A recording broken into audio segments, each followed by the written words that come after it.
What's up, my beautiful bitches? I'm a little bit sad because this one quit. See? And this has been Old Faithful for forever. I strongly recommend this one. They have been at all Walmarts, all Targets, everywhere. And they have the 4 speeds. But anytime I get it up to the 4, it lets me down. That's very frustrating. Very frustrating.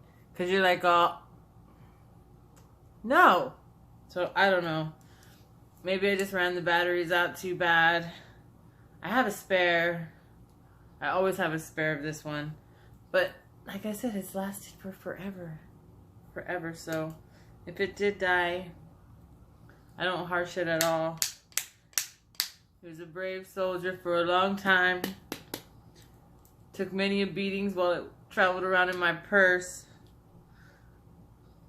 Kept me happy when I was bored driving around. Batteries don't want to come out.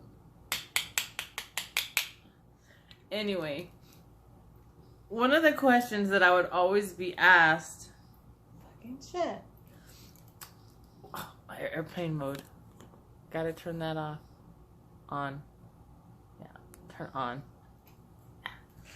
So one of the questions that I would always be asked whenever I would be a stripper was they would ask me, like, what's it like back there in the dressing room? Like, well, let me tell you, it's not good. Not because, like, the girls fight all the time. Well, yeah, remember this one little tubby girl that would never take her clothes off all the way, which I understand to a degree if you're, like, using it as a prop, but she was just trying to hide her gut. It's not how it works. Fucking thing. Anyway, the dressing room is one of the most filthy places ever. Because let me tell you what girls do back there. Not me, because it disgusted me, but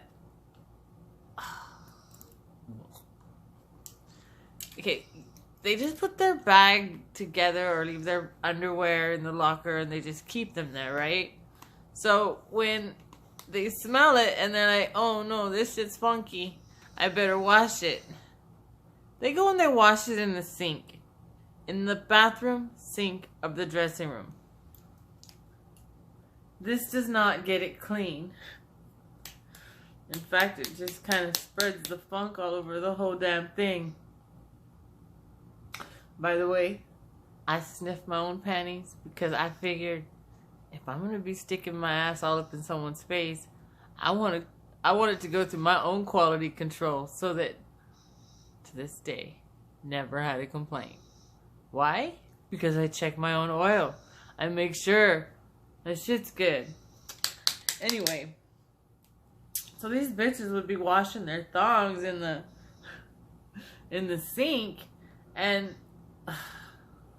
then they would just leave them all wet, like not even step on a towel to get them all dry, and they'd throw them on the counter with everybody's makeup, and then just put a blow dryer on it, like really?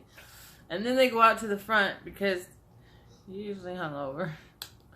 So then they go out to the front and order like cheese sticks or chicken strips or whatever kind of fried food with extra cheese that you don't really want to be eating if you're already a chubby stripper. Just saying. And they leave these dressing rooms like with the blow dryer on facing the thong.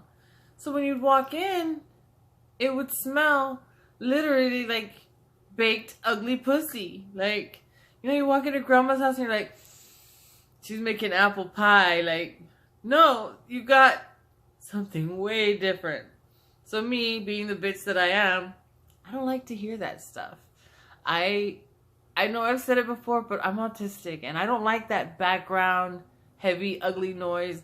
And I figure, bitch, if you're going to have your blow dryer running, you're at least going to be in here to hear it.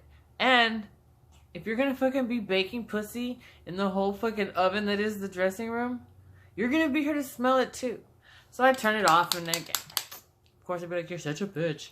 But really, who wants to smell that shit? And how dare you go on stage? And then there was another one. Oh my god, this bitch was nasty. She fucking... Oh. She ragged her panties. Like, of course it happens, I guess, you know. She ragged her panties. And, she took them off to change them and cleaned up. But her dirty underwear, she threw them in her makeup bag with her lipsticks. So, while you're asking strippers for a kiss, I don't know. Her lipstick was there right next to her rag-stained fucking panties. So, you do the math and make your own choices on that. I'm nobody's boss. But I'm definitely not getting anywhere with getting these batteries out. And it's pissing me off. Because I have to know if she's gonna survive.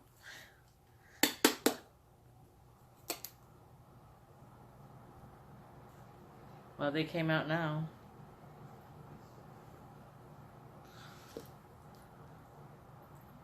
Let's see if the new ones work. Anyway. So she would do that, and I was like, wow, you just put your nasty ass dirty rag panties in.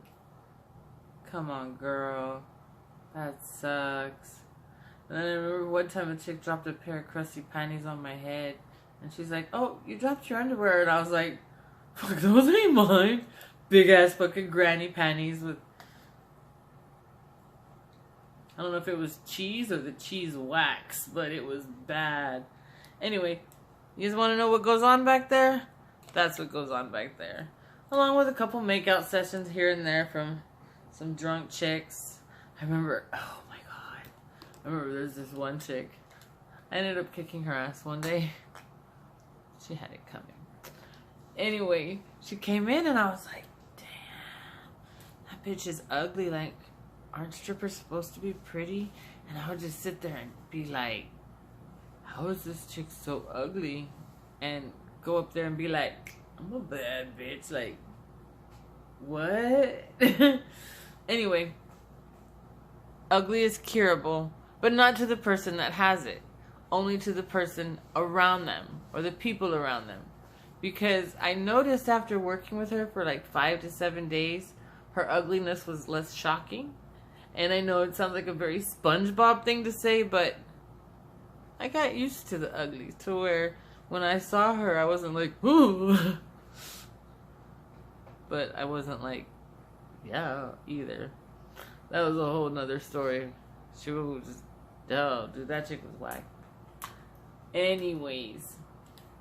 So the reason why you never want to go backstage and you never want to go and do that is because it will ruin the illusion of what strippers are. You're gonna be like, this is worse than the men's room at the Chevron. Girls are nasty. And speaking of the dressing room, I remember one time I was a minor, so we would take bottles of water, but they were vodka, and we just have them in our bags because everybody carries a bottle of water, right? Or one of the ones I would use would be prune juice because my trainer had told me, drink red wine, it's much better. And I'm thinking, like, as I'm drinking this red wine, like, throughout this prune juice bottle the whole night, I'm like, how do these motherfuckers, like, not know that, I mean, prune juice, if I was really drinking that much. Anyway, so one day it was one of this, like, chick's birthday parties or whatever, and we were too young to drink, so we had our vodka there, and we had pot brownies, and we were sitting there eating them, and we didn't realize how long we had been in the bathroom. It was a long time. And then all of a sudden I hear, Misty, you're supposed to be on stage. Because you can hear it, they have a speaker. Like, Misty, you're supposed to be on stage. Like, oh, shit, I better go. So I go and I head off. I head off to go to stage because I don't know. My ex-husband was a DJ, and he was a complete fucking dick. So I didn't get away with anything, because I don't want it to look like I'm giving you favoritism. Favoritism, bitch? We can talk about that later. But we've been sitting on the bathroom so long that when I went up on stage, because I was all stoned with the brownies and fucking drunk with the vodka, I didn't realize that I had like the toilet ring around my ass. So I'm up on stage all badass with a fucking toilet ring around my ass.